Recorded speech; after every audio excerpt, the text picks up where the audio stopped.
Ujian akhir semester kepramukaan. Bismillahirrahmanirrahim. Assalamualaikum warahmatullahi wabarakatuh. Tabi pun, salam pramuka.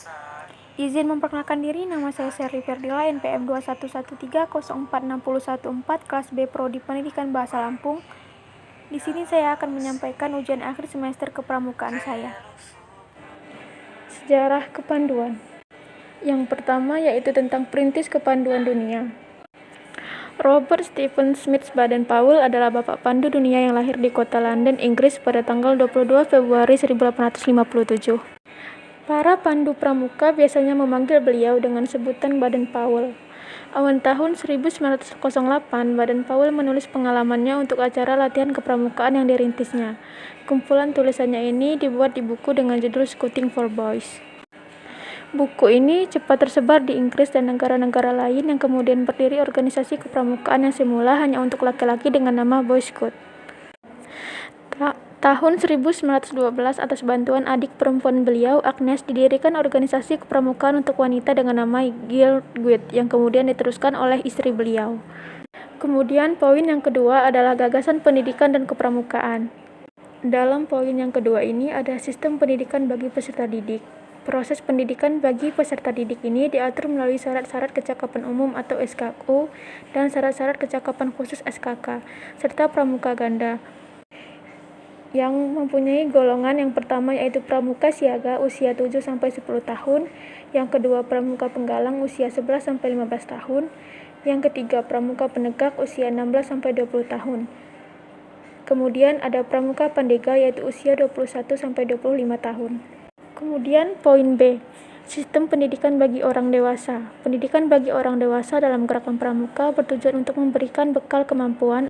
Materi yang selanjutnya yaitu 5 faktor pendidikan kepanduan dasar dan tujuan pendidikan, lingkungan pendidikan, dan bahan-bahan pendidikan.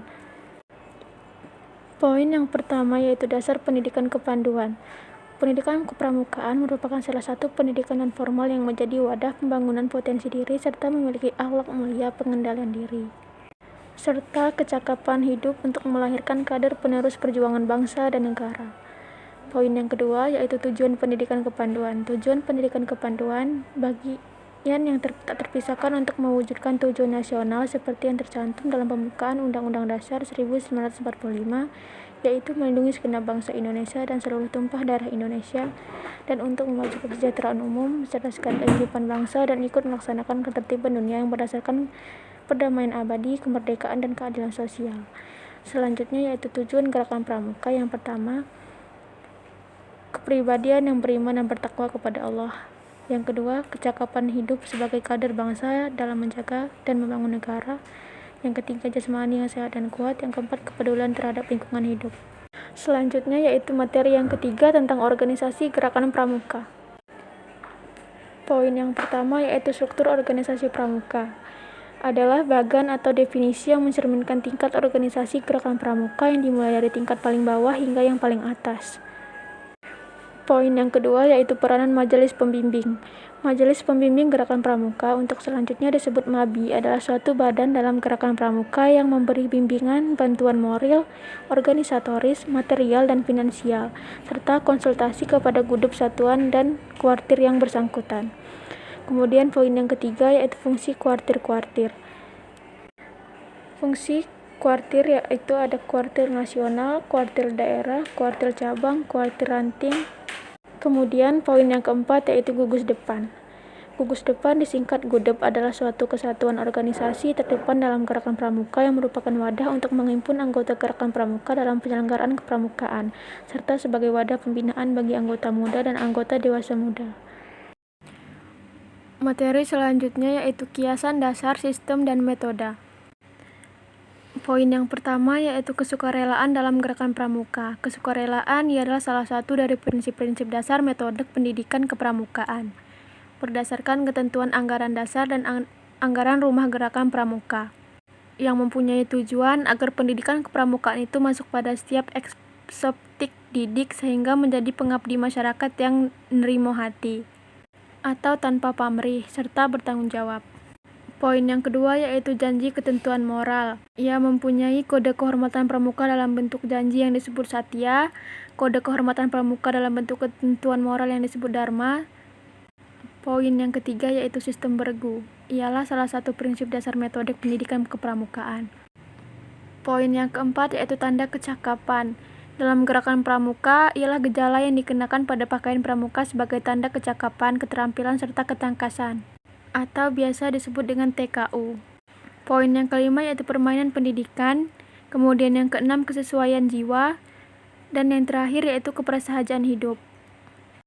Kemudian materi yang kelima yaitu tentang administrasi dalam kepramukaan, yang terdiri atas poin yang pertama yaitu program kerja gugus depan.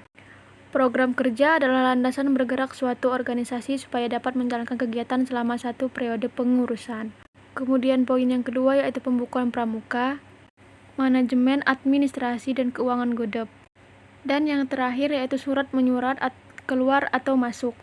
Selanjutnya yaitu materi yang keenam tentang fungsi dan peranan kepramukaan dalam proses pendidikan bangsa, tugas pokok gerakan pramuka, pelaksanaan pendidikan pramuka, serta sifat kepramukaan. Tugas pokok pramuka adalah penyelenggara pendidikan kepramukaan bagi anak dan pemuda Indonesia menuju ke tujuan gerakan pramuka sehingga dapat membentuk tenaga, kader pembangunan yang berjiwa Pancasila dan sanggup serta mampu menyelenggarakan pembangunan masyarakat. Kemudian poin sifat gerakan pramuka. Berdasarkan resolusi Konferensi Kepanduan Sedunia tahun 1924 di Copenhagen, Denmark, maka kepanduan mempunyai 3 sifat atau ciri khas yaitu nasional, internasional, dan universal. Materi yang ketujuh yaitu tentang Pancasila, Trisatya, Dasadharma, AD, dan ART. Yang pertama yaitu mengenai Pancasila. Pancasila sebagai dasar dan pedoman yang kuat untuk mencapai tujuan negara Indonesia. Kemudian Trisatya. Trisatya adalah 3 kesetiaan yang harus dipenuhi oleh atau dipatuhi setiap anggota pramuka. Kemudian ada Dasadharma yaitu 10 kebajikan yang menjadi pedoman bagi pramuka dalam bertingkah laku sehari-hari. Dan poin yang terakhir yaitu AD dan ART. AD, ART Gerakan Pramuka, Keputusan Presiden Republik Indonesia Nomor 24 Tahun 2009 tentang pengesahan anggaran dasar Gerakan Pramuka. Materi yang ke-8 adalah tentang P3K, pokok-pokok tindakan pertolongan, pembalutan, pembidaian. Kemudian materi yang ke-8 yaitu tentang keterampilan pramuka 1.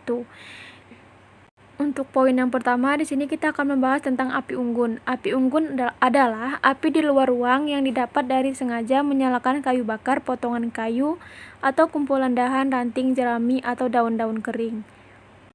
Nilai pendidikan dari api unggun yang bisa kita dapat adalah 1. Mempererat persaudaraan, 2. Memupuk kerjasama, 3. Menambah rasa keberanian dan kepercayaan diri, 4. Membuat suasana kegembiraan dan kebebasan, serta yang kelima mengembangkan bakat dan kreativitas.